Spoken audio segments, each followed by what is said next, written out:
Welcome to Waters World. I'm Jesse Waters. Democrat Virginia Governor Ralph Northam showing no signs of resigning after this photo from his 1984 medical school yearbook was revealed yesterday, showing two men, one in blackface, the other in a KKK hood and robe. Northam initially said it was him and he apologized, but then he had this to say earlier today. I took an oath to uphold this office and serve the people of this Commonwealth to the best of my ability. As long as I believe I can effectively fulfill that task, I intend to continue doing the business of Virginia. Wow. And here is his alibi. It is definitely not me. I can tell by looking at it. That same year, I did participate in a dance contest in San Antonio, in which I darkened my face as part of a Michael Jackson costume. Wow.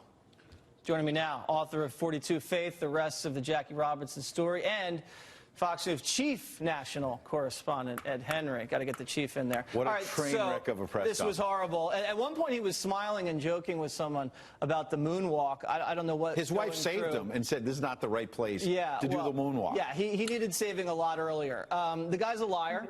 Obviously, this was him in the photo. You don't put strangers in your yearbook photo and then not know who they are. And he's a masochist. Why is he still holding on, Ed, once the entire country says get the heck out of here? I mean, look, maybe he's trying to somehow clear his name. That's what you would think at first. There's no coming back. Because the yearbook photo, maybe some editor somewhere put the photo in and it's not him. We can't prove it because the hood is on and all of that. But when your alibi is, well, there's a KKK hood on one of the photos, so you can't prove it's me, that's bizarre, number one. And his other big problem is he says, that's not me in the photo in the yearbook, but I did do the moonwalk and put shoe polish on my face, blackface, he said, in order to look like Michael Jackson. So I've done blackface before, just not in the yearbook. Then he says in the last campaign for governor in 2017, a young black staffer told him that that was offensive when he admitted it, like on a car ride together in private.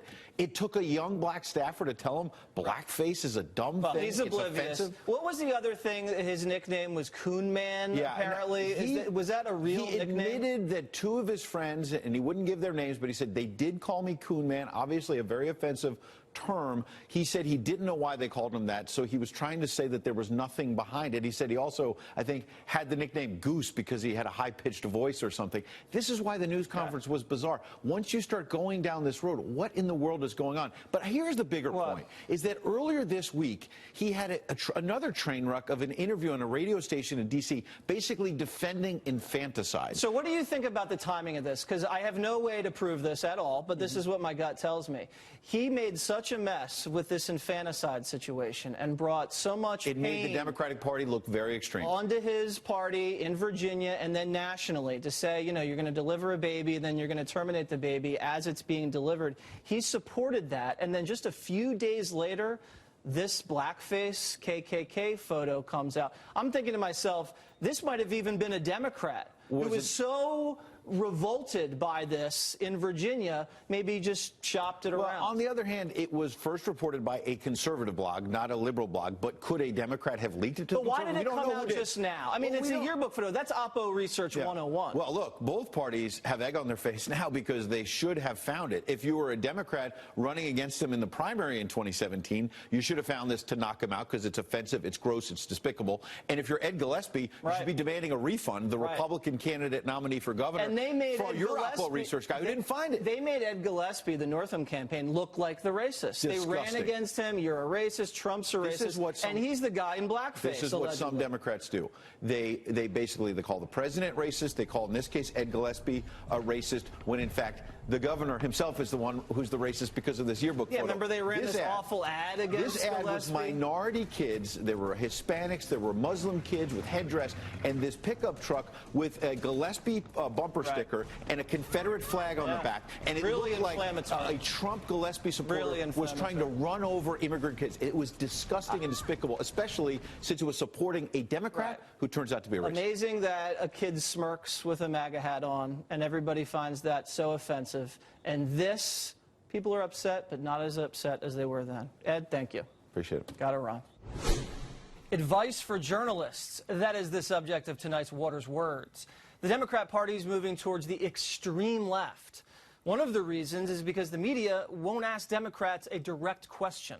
Democrats are never forced to defend their radical positions. The media frames the issue this way. Check out the Washington Post headline: Republicans seize on liberal positions to paint Democrats as radical. So here are the questions journalists should be asking Democrats if they claim to be unbiased. Let's begin with global warming.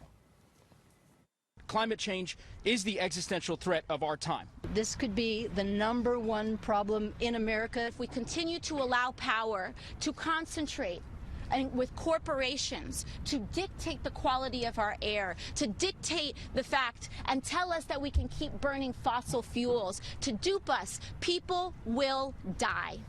Reporters asked Democrats, do you believe climate change is the #1 threat facing America?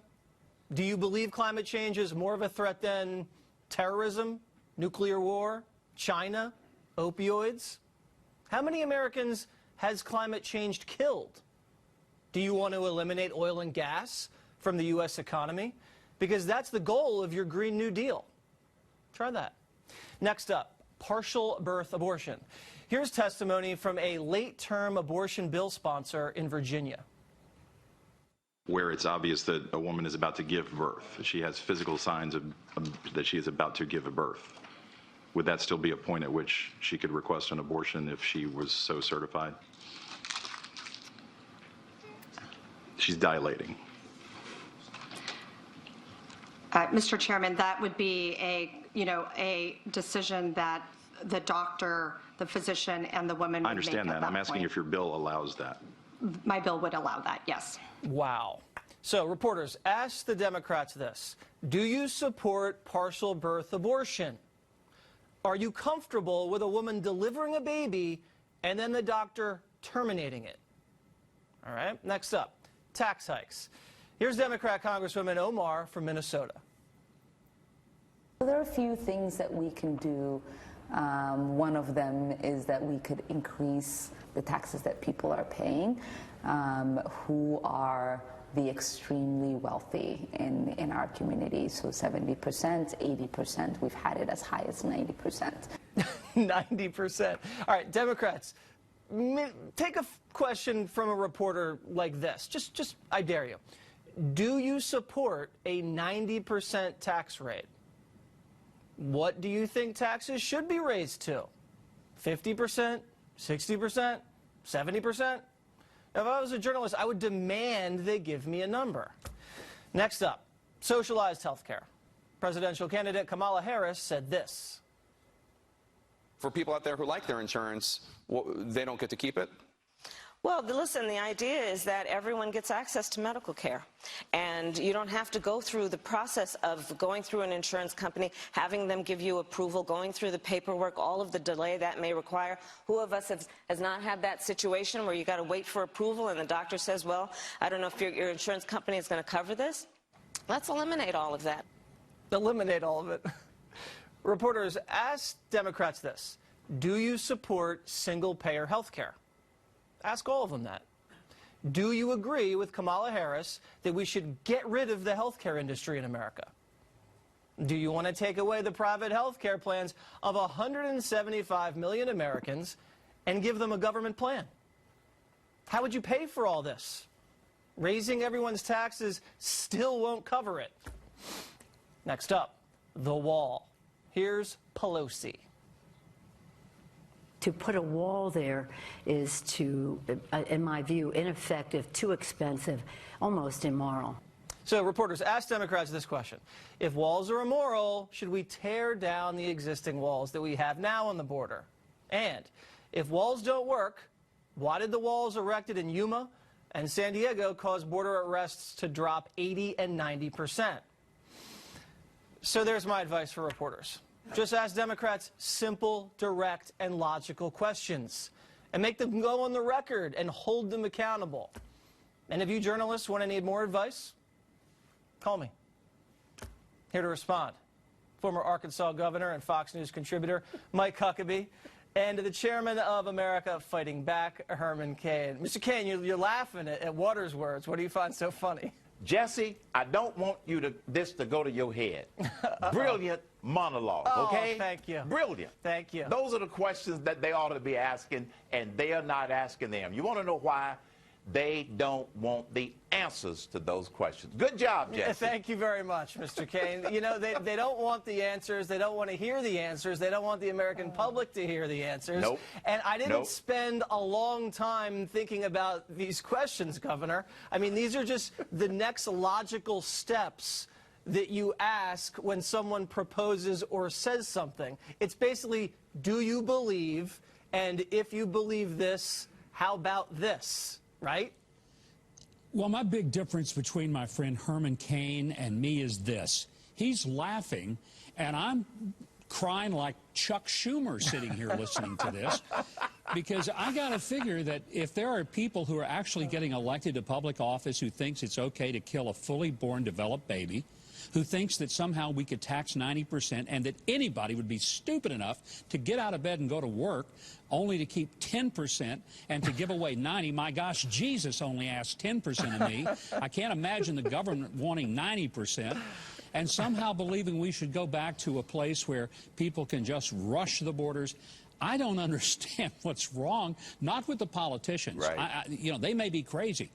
I want to know what's wrong with people who would vote for people who would put those policies in place. Well, I don't even believe a lot of Americans understand the implications or what the Democrats are saying, because it sounds good. Yeah, free health care, you know, climate change, blah, blah, blah. But then when you look at the implications and talk about it, the details of it, it's just like, Herman, Medicare for all. People say, yeah, sure. And then when you say, oh, well, you have to take away everyone's plan and raise taxes on the whole country, the support drops to like 20%.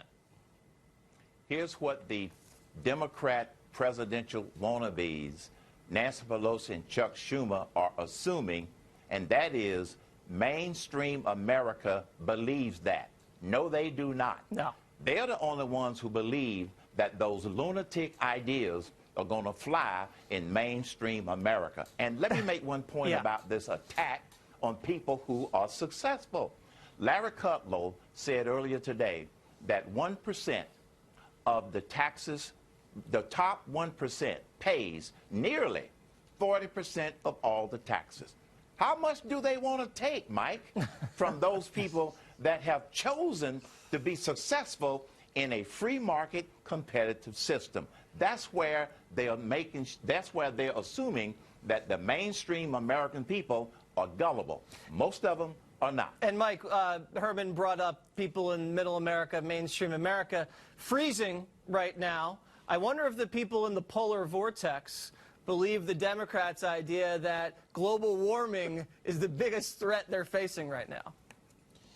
Well, there were several people who were killed by the freeze. I'm not sure how many have been killed by global warming. And you made some great points in the monologue. The fact is that we have some serious issues that are killing people, primarily opioid addiction, fentanyl coming in across the border, and those are real deaths. You know, and there's nothing funny about it. Those are destroying families, destroying communities, destroying futures. And the fact is, we're not going to get rid of fossil fuels in the immediate future because we don't have anything that economically can replace it, unless we'd all like to go back to living in the Stone Age. No, you know, no offense, but I don't want to live like Fred Flintstone.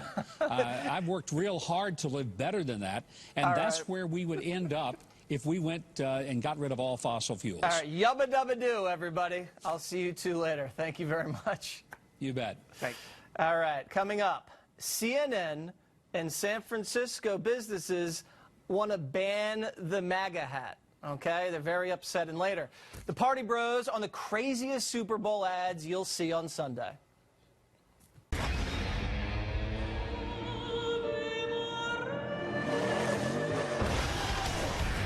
And people think I'm nuts. Tell me think with my head, not that thing in my chest. They got their hands and my neck this time. The MAGA hat under fire again. A restaurant in California, the owner says he's not going to serve customers who wear it. He tweeted this: "It hasn't happened yet, but if you come to my restaurant wearing a MAGA cap, you aren't getting served. same as if you come in wearing a swastika, a white hood, or any other symbol of intolerance and hate. CNN even took the racist comparison one step further. If people were wearing shirts in that said, "I hate black people," would he be okay to say, "Don't come into my place with that"? And I think most people would be like, yeah, that's how people like him see the MAGA hat. That hat means the Central Park Five to people. Maybe it means birtherism to people. Maybe it means, you know, Mexicans are rapists to people. Joining me now, actor Stephen Baldwin, the star of the movie The Least of These, now in theaters. Go check it out. And the co-host of Un-PC on Fox Nation, Britt McHenry. So, Stephen, this hat now, can't wear it in restaurants. CNN says it's offensive, can't wear it. I mean, what do you think about all this crap? Well, if my hair wasn't looking so good right now, Jesse, I'd teach these folks a lesson. Okay. If you know what I mean. It's not looking that good. I think you might be able to try it on. Well, here's all I can say. I'm here to promote a movie. Yes. That's an important film for lovely reasons. But can we get a good, there we go. Can you see this, folks? Not going away anytime soon, people. If you just saying. If you ban this hat now, they're going to wear it more, Britt. I mean, CNN just maybe got another 100,000 sales for the hat. Every time, but it doesn't make sense from a business perspective. If you consider the red hen, remember the controversy and outrage when the owner didn't want Sarah Sanders in there. That owner ended up resigning. Do you hear anything about that? No, you just see missed profits and a really dumb decision. What happened when Kanye wore the hat? I mean, he had superpowers. Does that mean he's racist? Kanye, remember he went to the Oval with the president? I mean, if he goes into the restaurant, does that mean they're not going to serve Kanye? But maybe he'll go there wearing the hat. He should. And then he'll just, like, do the whole love thing like he does. Yeah. And then we'll all just get along. Yeah. It's possible. I think that's probably never going to happen. But I think I know what you mean, though. I mean, if you're an African American and you wear this hat, that's basically, what was that comedian, Chappelle, remember? He dresses up, he's blind, he doesn't know he's black, and he's wearing the white hood. They're basically saying, if you're black, you can't even wear this hat because you're a racist. It's absurd. Words are words, okay? Make America great again isn't what Chris Cuomo said of wearing a T-shirt that says, "I hate black people." They're not the same thing.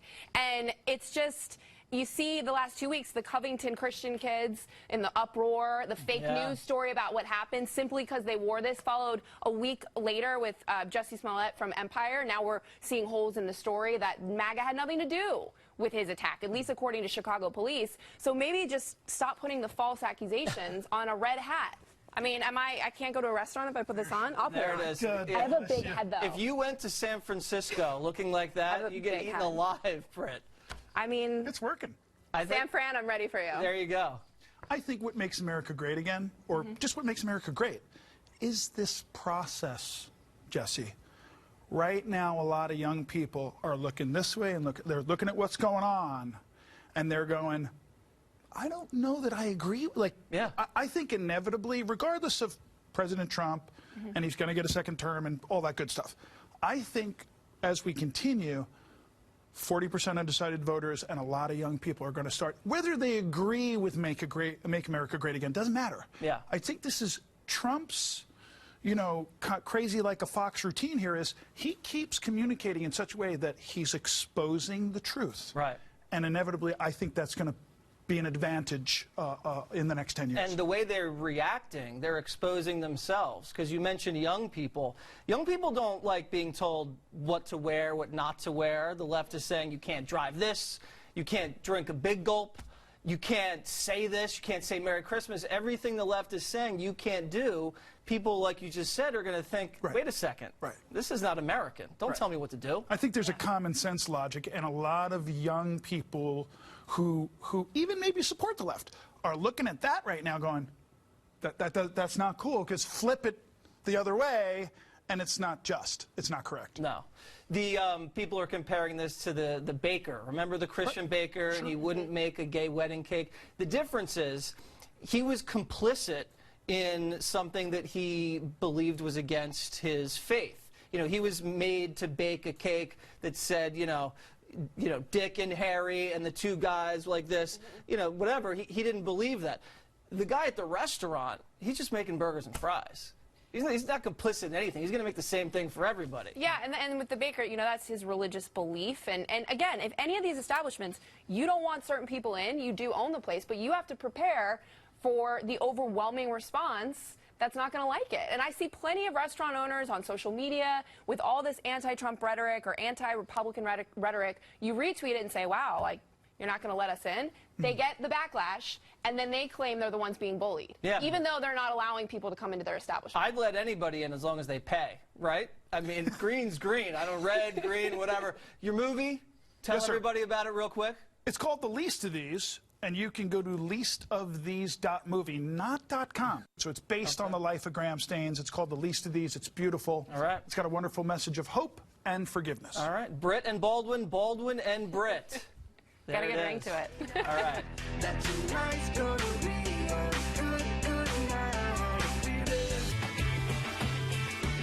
The new White House tell-all making major headlines and facing some backlash. In the new book, Team of Vipers, My 500 Extraordinary Days in the Trump White House, former White House aide Cliff Sims paints a wild picture from within. The president's re-election campaign now suing Sims for violating his non-disclosure agreement. Cliff Sims joins me now. All right, Cliff, I read the book. I was very, very entertained and intrigued by it, very detailed. Thank you. You painted the president in a very positive light, making him out to be very driven, very focused, very engaged, very entertaining, very connected to the average person, to the average voter. But you kind of painted a negative picture to a lot of his aides in the campaign in the White House. But some of the anecdotes I'd like just regale us with, if you don't mind. Trump pulled a major power move on Paul Ryan. He like walked out when Paul Ryan was talking and just went to watch TV. Tell us about that. Yeah, so the Trump-Ryan dynamic is one of the relationships I think I focus on a lot in the book. And yeah, it's early on in the White House. All the congressional leaders had come in to talk about their plan to repeal and replace Obamacare. A little bit after that, it was Paul Ryan, the president, and Mike Pence in the Oval, small group meeting, and Ryan is kind of droning on over and over and over, kind of going over the same points. And at some point, the president just kind of stands up, walks out of the room, goes into the private dining room just off of the Oval and clicks on the TV and hangs out for a few minutes in there, and the vice president ends up going and getting him to come back. But that was kind of my takeaway in the moment was, that's about the most hardcore power move I have ever seen, and pretty well set the stage for the Trump-Ryan dynamic over the next couple of years. Yeah, and you talk about how Ryan kind of miscalculated with the Obamacare repeal and replace and needed a fire lit under him on a number of occasions. So you were partially responsible, not fully, but you had your hands in bringing the mooch on to the White House communications shop. We all remember what happened to the mooch. The mooch is a fan of Waters' World. I'm a big fan of his. This is an excerpt from the book. This is from the president. Can you believe this guy? I've never seen anything like it, said the guy who hosted a reality show with Dennis Rodman, Omarosa, and Gary Busey. He's completely out of his mind, like on drugs or something. Totally out of his mind, the president continued. We'll figure it out, but the guy is crazy. Tell us about the whole mooch coming in, taking over for Sean Spicer. How'd that whole thing go down? Yeah, so the president and I ran into each other one day in the ground floor of the residence. He was with Bob Kraft, the owner of the New England Patriots, and he kind of says offhand, "Hey, what do you think about Anthony Scaramucci?" I said, "I love the guy. He was great on the campaign. He was a great surrogate for us." And he's like, "Well, I got a plan for him." And come to find out, his plan was he was going to bring him in as comms director, but there was a lot of resistance to that, and so I kind of tried to help bring him in and get that done. He ultimately came in and he had a short tenure, but the line that you mentioned there has actually gotten a lot of pickup in the last couple of weeks of people saying that Donald Trump said that Anthony Scaramucci was on drugs. No. And I said, my gosh, it's like if I said, well, Jesse Waters is crazy. Well, I don't think Jesse Waters needs to be institutionalized. I'm just saying, you know, we're just making an offhand comment. Well, some people might argue that I do need to be institutionalized.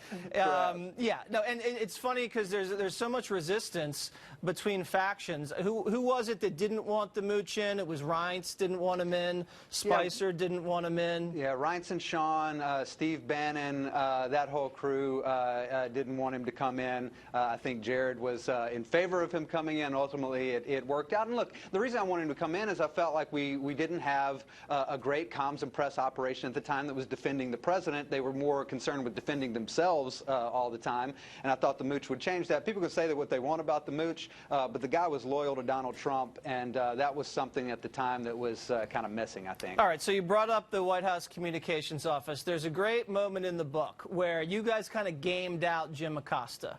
You had a feeling Acosta was going to bring up the Statue of Liberty during this whole immigration battle. You knew that was going to happen. Stephen Miller came out there, and he was ready to go. Let's roll some of that footage, please. What the president's proposing here does not sound like it's in keeping with American tradition when it comes to immigration. The Statue of Liberty says, give me your tired, your poor, your huddled masses, yearning to breathe free. The poem that you're referring to that was added later is not actually part of the original Statue of Liberty. But in 1970, when we let in 300,000 people a year, was that violating or not violating the Statue of Liberty law of the land? In the 1990s, when it was 500,000 a year, was it violating or not violating the Statue of Liberty law of the land? So Miller goes out there and smokes Acosta, didn't even know it was coming. Yeah. You guys prepped for that. We knew it was coming. You know, I hosted a radio show before I came to the White House, and that is a topic that had come up at some points on my radio show. And so I kind of mentioned offhand, hey, this is a line that you could imagine Jim Acosta bringing up, and Stephen was obviously totally ready for that. And hearing it back now still kind of makes me laugh, because after that was over with, Stephen walks out from the press briefing room, and we meet in the hallway just outside the press secretary's office and kind of high-five, because we knew it was coming. It came. He knocked it out of the park, and one of the most memorable moments of the early days of the White House there. All right, now I got to hit you with this. You know, you write the tell-all, you burn a bunch of colleagues in it, you violate the NDA. A lot of people aren't going to trust you anymore. They feel like you sold them out for a rich advance for the book. I mean, what do you think about people that are questioning your integrity? I wouldn't hire you at this point. I wouldn't trust you. You know, I think ultimately what I wanted to do was tell the truth. And there have been people who came out of the White House and they wrote books and they were frankly full of lies and made up a bunch of stuff. And, you know, it's the most talked about presidency in history. And it's kind of tough to wade through all that and find out what is true and what's not. I'm the first person who put my name on a first-hand account that is the unvarnished truth. And that includes a lot of good that I think would surprise people and some bad that would surprise people as well. And so that's really what I wanted to do. And I don't think that there is anything wrong or any way to question someone's integrity when they're just saying, I'm going to tell the truth about this. And I think that's what I did in this book. All right. Cliff, got to run. Talk to you later. Jesse, thanks for having me. Now, the entire country rooting against the Patriots. Is it because of Donald Trump? Barstool Sports here to defend the Pats. Up next.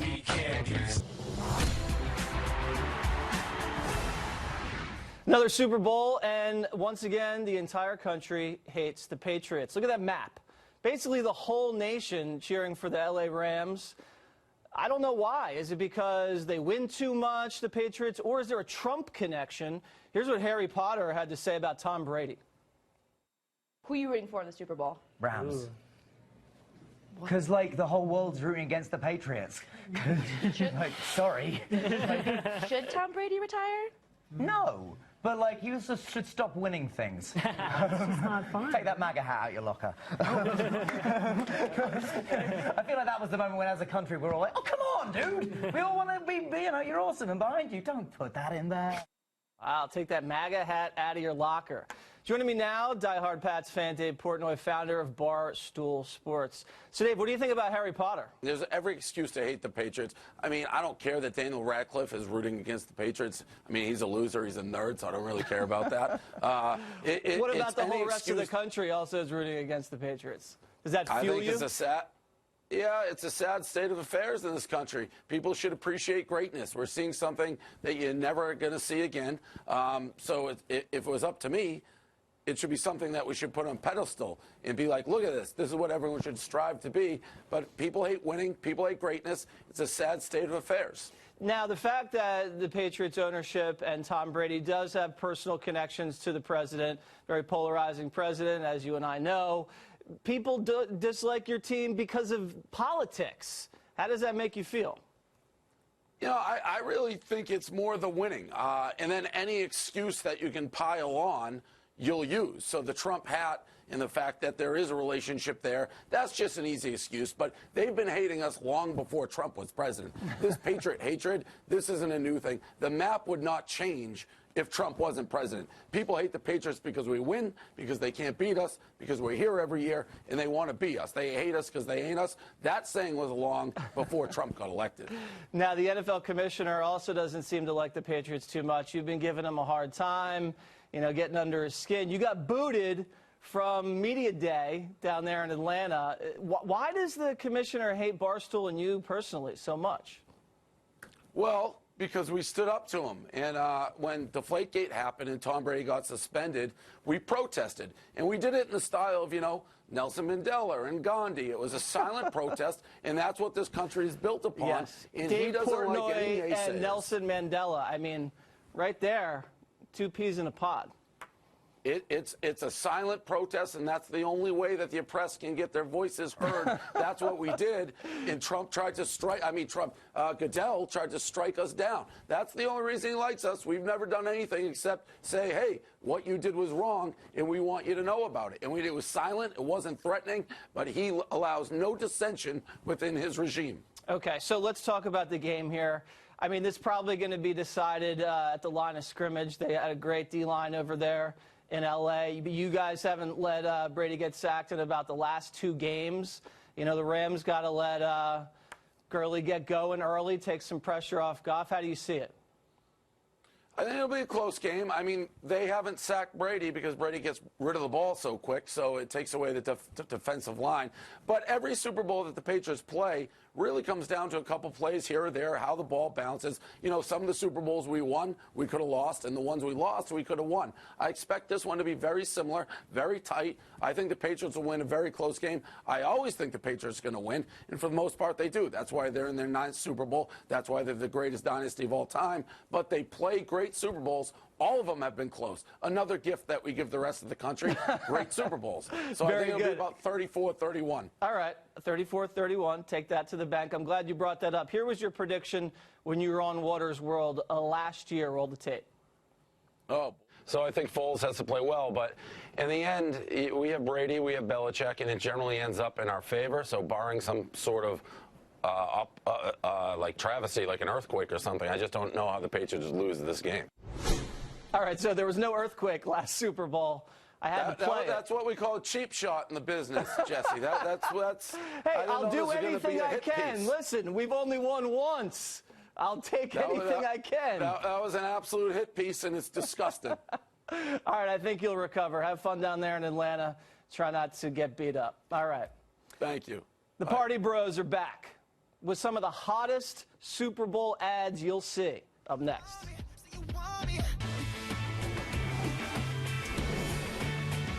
Advertisers bringing their A game to the Super Bowl this weekend. Kraft Heinz making headlines for their spicy ad for frozen food brand Devour. Here's why. My boyfriend is addicted to frozen food porn. Oh, as should. Oh, he watches it at least 2 to 3 times a day, maybe more. The other day, I found his hidden stash. This addiction has turned him into a 3-minute man.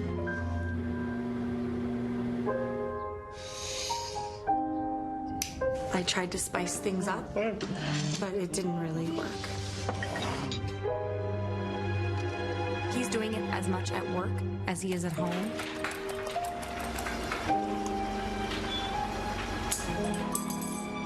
Now we are into amateur food videos. So hot.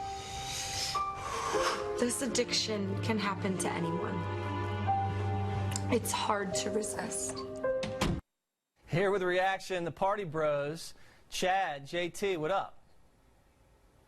What up? What up, dude? What up, Jesse? So what did you guys think of the ad? It's pretty accurate. It seems like a good portrayal of like they're making like microwavable food and porn addiction like a thing. Like the same. Like the same. I think like, all respect to the actors in pornography and in frozen food pornography, but that stuff can be detrimental for your stimulation center. For sure. Okay. So you guys don't get turned on by food at all? Well, I'm keto, so I love a good steak. And avocado, for sure. Okay. I'm not sure. You're just not sure if you get turned on by food? Yeah, I don't want to rule it out, but I can't think of an example where food got me tilted that way. Okay. For sure. Maybe if someone buys you dinner, that might turn you on. Oh, dude. Generosity is chill. Generosity is dank. Okay, let's go to the next ad. This is from Planters. It's called Crunch Time. Roll it.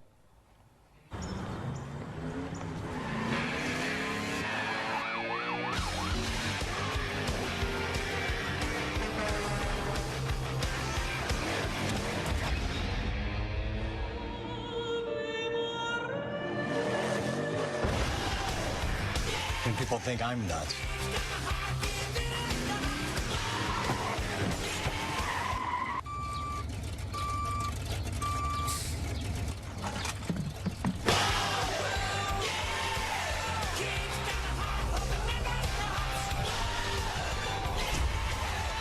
Always there in crunch time.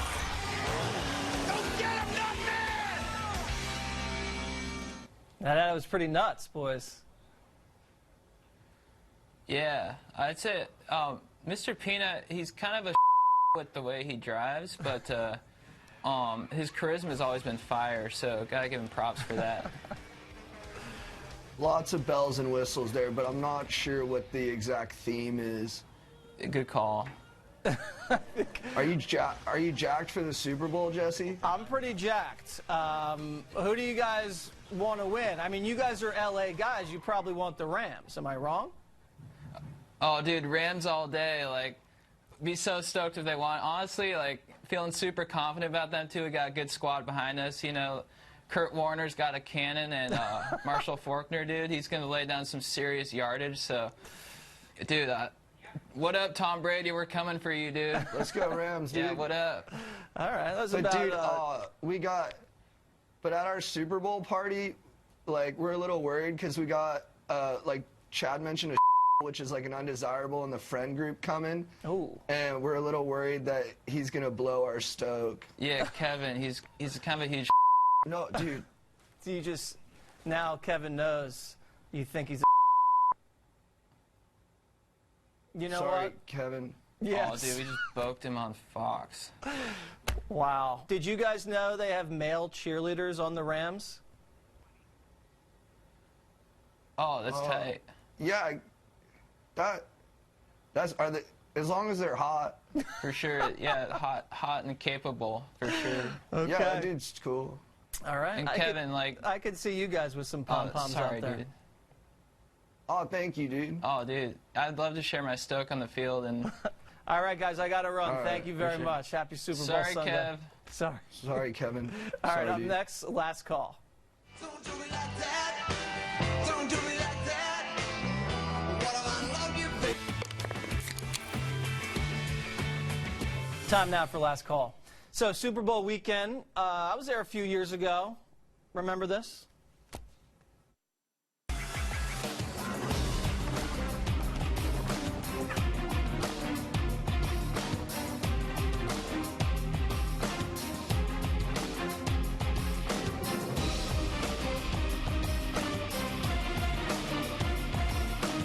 You know, you're built like a receiver. How'd you know? I could tell.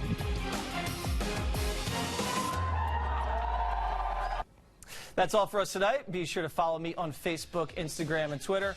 Justice with Judge Janine is next. And remember, I'm Waters, and this is my world.